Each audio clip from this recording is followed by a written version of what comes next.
Amara's laughter once echoed through her family's compound like a songbird greeting the morning sun. She was beloved by many in her village for her kindness and gentle spirit. After the tragic death of her mother from a mysterious illness, her world shifted. Her father, Chief Obinna, a wealthy, respected man, remarried a woman named Ifeoma. At first, Ifeoma seemed pleasant. She brought gifts and compliments, acting like a caring stepmother. But behind her smiles lurked a deep jealousy. She envied the bond between Amara and her father, the admiration the villagers had for the young woman, and above all, Amara's radiant beauty and intelligence. Little by little, Ifeoma began to show her true self. She would scold Amara for minor things, exclude her from family gatherings, and spread subtle lies to turn Chief Obinna against his daughter. Amara, though heartbroken, never retaliated. She treated Ifeoma with respect, hoping to win her love. But some hearts are sealed to kindness. Consumed by envy and bitterness, Mama Ifeoma visited a feared spiritualist in a forbidden part of the forest. She arrived in the dead of night, her face veiled, carrying an offering of blood and coin. Her demand was chilling. I want her to live in darkness. I want her eyes, but not her life. The spiritualist, old and bent with age, nodded and presented her with a charm, a spiritual padlock. It wasn't physical, it existed only in the spirit realm, but its effects would be felt deeply in the physical world. With the correct ritual, it would bind Amara's spiritual eyes, causing blindness that no doctor or prayer could cure unless the lock was spiritually broken. That night, Ifeoma performed the ritual in secret, bearing part of Amara's clothing beneath a tree while chanting the spell. By morning, Amara's world had turned to darkness. Her screams brought the household to chaos. I can't see. Papa, I can't see, she cried. Doctors were summoned. Priests and pastors laid hands and prayed fervently. But nothing changed. Her eyes were healthy, the problem was deeper. Mama Ifeoma wept crocodile tears, but inside, she smiled. The once vibrant Amara was now a prisoner of shadows. She had to learn to walk with a stick, to identify people by the sound of their footsteps. She stopped painting. Her days were filled with silence, interrupted only by the mocking voice of her stepmother or the empty reassurances of her father, who had aged dramatically under stress. Still, Amara didn't let the darkness consume her spirit. She began to pray more. Sometimes, she would sing softly to herself at night, tears mingling with the melodies. In the village, people talked. Some suspected foul play, especially the older women who had seen the signs. They whispered about Mama Ifeoma's frequent trips to the forest. But no one could prove anything.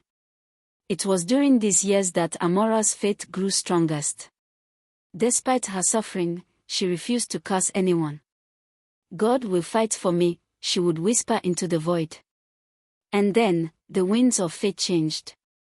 One morning, the village square was filled with commotion.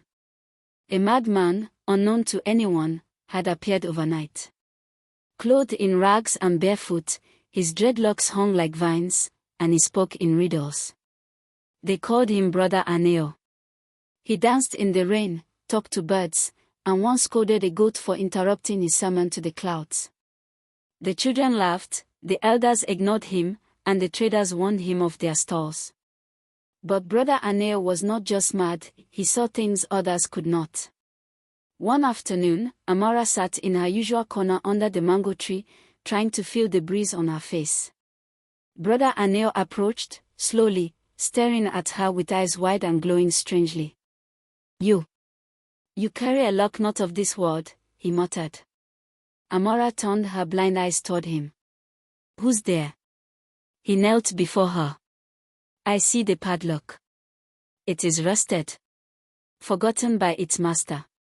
But it still binds your light. Before anyone could stop him, he made a twisting motion in the air, as if turning an invisible key. Suddenly, a gust of wind blew across the compound. Thunder cracked, though the skies were clear, and Amara screamed, clutching her eyes. I can see, I can see." She looked around in disbelief: colors, trees, faces, light. Her father ran out and fell to his knees in tears. Brother Anayo smiled, stood, and walked into the forest, never to be seen again. The miracle caused a stir across the region. Amara's healing was declared divine intervention. When Amara told them about the invisible padlock and the madman's words, the villagers began to investigate.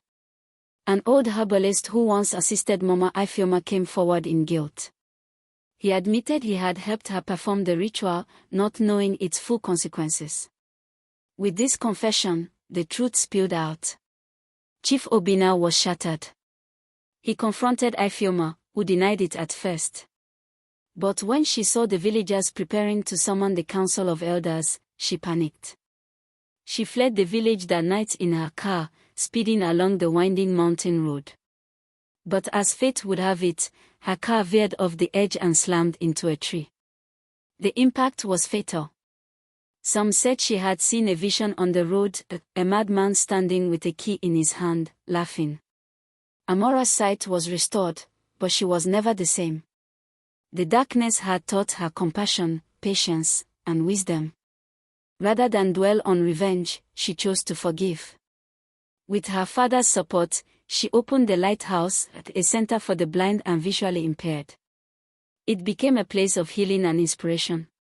Each year, on the anniversary of her healing, she would walk into the forest and leave a flower under the old mango tree, whispering, "Thank you, Brother Anayo." Some say he was an angel, others a prophet in disguise. But one thing was certain: he had been sent by a power greater than evil. Amara lived a long and fulfilling life. She married a kind man, raised 2 children, and never let the light leave her eyes again. And so, the story of the girl with the spiritual padlock became a legend, passed from one generation to the next, a tale of darkness, faith, justice, and miraculous light.